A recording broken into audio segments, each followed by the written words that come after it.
What's up? My name is Kash Gaines. Funny name for a reparationist, I know. We're out here in front of the California State Capitol in Sacramento, speaking about reparations for the Black American in the 21st century. Essentially, many people don't know this, but direct cash payments have been paid to survivors of other atrocities, but we never received our payment. Instead of getting our inheritance, we inherited debt. We inherited apartments. We inherited housing markets that went down in value as soon as we would buy a house in a neighborhood, and white flight, people in the neighborhood moving away from those houses as well. We inherited mass incarceration, essentially just a flipping of what enslavement was in America under the 13th Amendment, essentially. So, and also affirmative action being another thing that we thought was something that we've received, but now we understand the biggest receivers are white men and white women. So what we really need is the direct cash payments, our inheritance owed, our inheritance denied, as well as our 40 acres and a Tesla justice claim, something else I speak about often. But at the very least, just understand we're owed a check. And it's not just one check. I looked at the Holocaust reparations claim. They received lifetime payments as a part of their restitution. And understand that was a 9-year atrocity. What we're talking about is multi-generational harm that's going to take a multi-generational healing approach.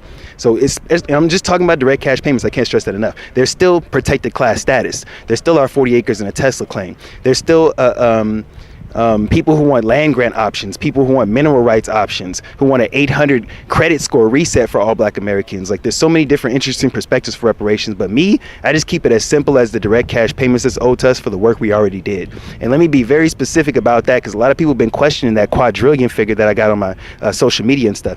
The dude, Thomas Kramer, Kramer, he's German. He has no interest in inflating the numbers so that he gets paid more or less. Let me make that very clear, first of all. He looked at the numbers from 1776, when America was founded, to 1860, not even including the Civil War years, right? Because those years are kind of murky, right? From 1776, when America was founded, to 1860, he was able to look at the unskilled wages, 2 cents, 5 cents, and then 7 cents by the time 1860 passed. And he calculated how many Black Americans there were. If we were paid those same wages, and understand that we weren't unskilled, I can't stress that enough, but if we were paid those unskilled wages at a 6% interest rate, we would have $6.2 quadrillion that we would be owed today. And understand that we're not asking for that from everyday Americans. That's coming from the American government direct. And understand that it's not going to increase the debt or weaken America. It's actually going to do the opposite. It's going to strengthen it, because America has been denying us and to its own disadvantage. Citigroup did a study that says over 20 years, $16 trillion was lost from the American economy due to discrimination against Black people specifically. So the sooner you pay us the money that we're owed, as soon as the American government, pays us the money that we're owed, the sooner America can get towards being a truly prosperous nation with all of its citizens being able to reinvest, create their own industries, and make the world a better place. So all that to say, pay the Black American what they're owed, and it'll start a snowball effect to help people all over the world grow and become more independent with their fights for justice as well. Thank you guys for listening. Wonderfully said. Just real quick, so where'd you come from?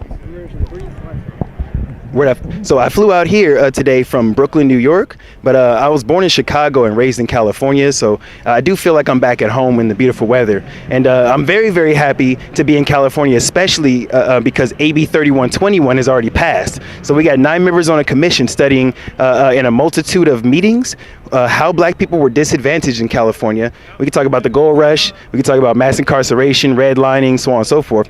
And they're going to have to suggest remedies for reparations for Black Americans in California specifically. So I'm very happy to be here. I flew all the way from New York, but this is a small country compared to those who had to take the railroads to get all the way out here, or those who had to take the Pony Express. Appreciate you. One more question.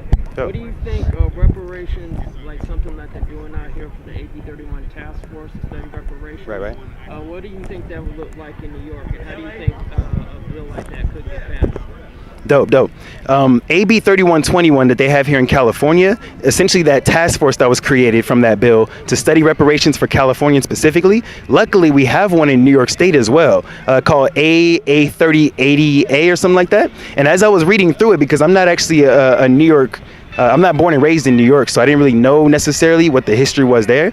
Reading through that bill, and it's saying that it's going to study how enslavement disproportionately affected Black Americans in that state, in the state of New York. It mentions a curfew that existed, where as soon as the torch lights were lit on fire, no black or native peoples could be out in the streets.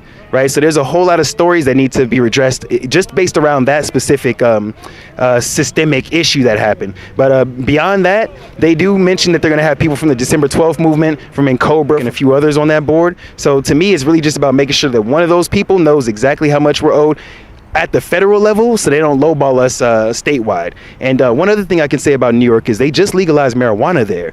And if those who are reparationists, we know about Evanston, Illinois, how they're setting aside $10 million from marijuana taxes, right? So they're saying they're going to pay us reparations. They're not going to wait for the federal government. They'll use the taxes on weed. New York is starting to suggest the same thing, but they ain't using the word reparations. They said 40% of every tax dollar from marijuana in the state of New York gets set aside to help communities that were disproportionately affected by marijuana arrests. The only difference is we need that to say reparations and to be only for Black Americans. So we need to be fighting for stuff like that. That's what the mineral rights ownership part of reparations is actually owning a resource that we don't have to participate in but can still get lifetime dividends of. So I'm happy to be here in California to speak on AB 3121. I'm happy that they're studying reparations in New York. I'm happy that they got HB 541 in Georgia to study Georgia reparations. I know that there's the MORE, the mayors organizing for reparations and equity. They have 11 different mayors there from Asheville, Durham, Denver, LA. Even the mayor of Sacramento is listed as one of the 11 mayors that supports reparations for Black Americans. So it's essentially foregone at this point. We're not at the begging stage no more. We never kind of were. We're at the negotiation stage. So make sure y'all keep up with what's going on in your respective state, because the check is coming, both locally and federally.